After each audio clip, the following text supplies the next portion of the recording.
You're so lucky to have Austin.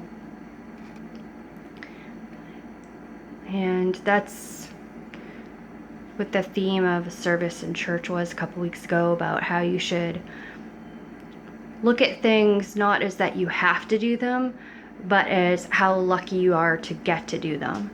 And that's exactly how I felt about Austin. I just felt so lucky to be able to do so many things with him and spend so much time with him. He was just like,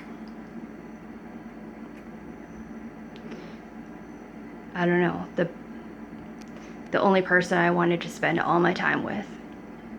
And that's how it should be when you have kids.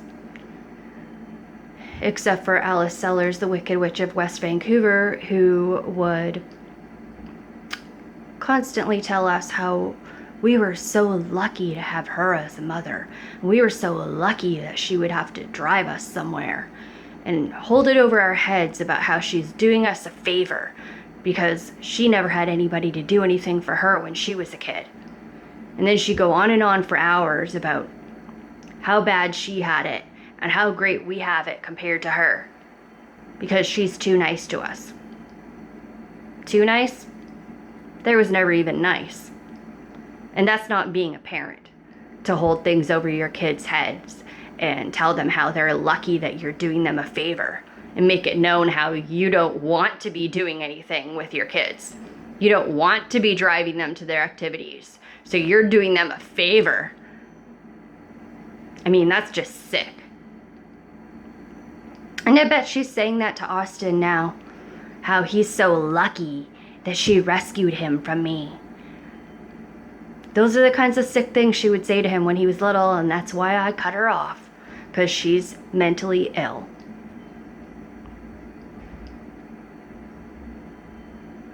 Telling him how lucky he is to live in West Vancouver and have all sorts of things that his mom didn't buy him because she's a bad mom. If she was a good mom, she'd buy him these things. Things and living in West Van are not love. That's superficial bullshit. That's not what parenting is about. That's not called loving a child. I spent quality time with my child every day. And when I'd have to walk in the plus 30 heat to take my kid to golf or to swimming or to wherever he wanted to go, the water park, to the lakes, wherever it was, fishing, I never said to him how lucky he was because I hated walking in that heat.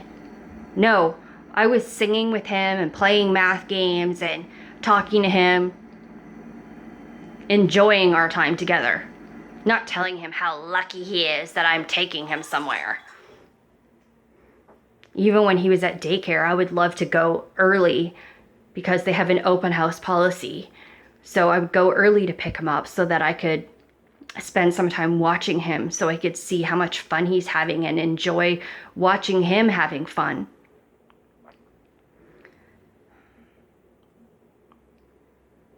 And every time I'd go to pick him up, I'd get butterflies and get all excited to see him.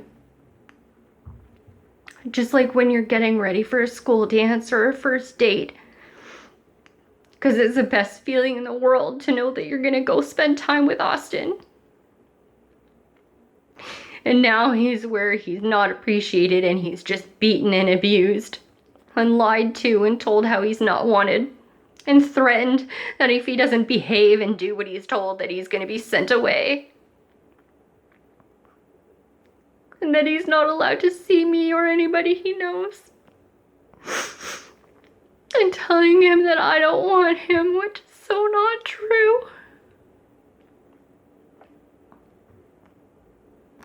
He's living with a monster who tells him that kids aren't allowed to have an opinion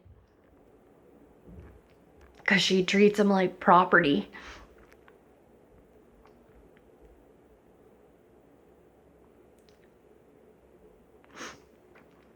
I never told my child he's not allowed to have an opinion. I encouraged him to have an opinion and to think for himself.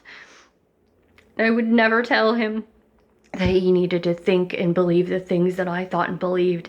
And when we'd have big discussions about topics, I would always tell him all sides of it and why other people would believe their side. Try and explaining all views so that he can understand where other people are coming from. Not just being told things like in the dictatorship of where he's at, where you're not allowed to have an independent thought or opinion or a feeling, and you're just told what you think and what you feel and what you have to do. That's not lucky to live there.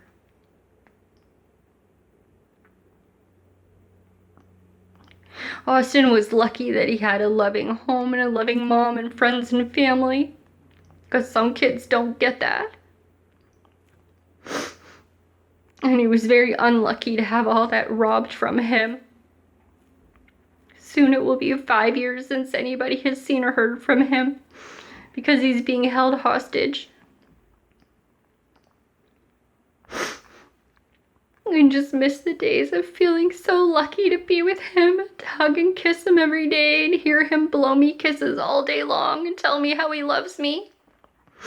Even in public at the grocery stores, to which people would always give us compliments, because kids that age don't do that.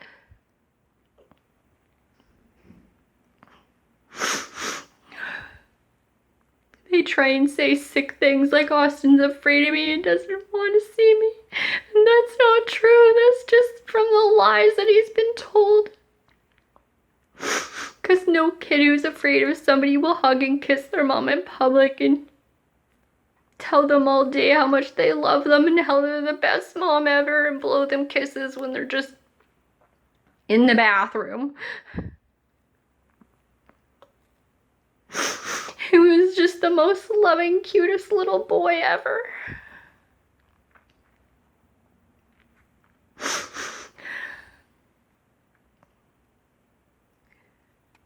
Now he's just full of hate. I miss feeling lucky to be with Austin every second of the day.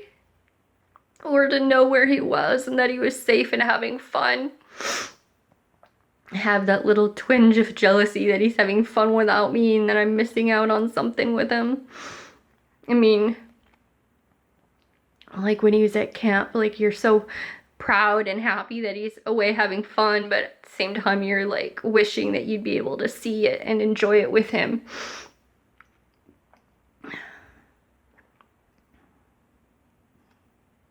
I just miss my child so much. I miss my little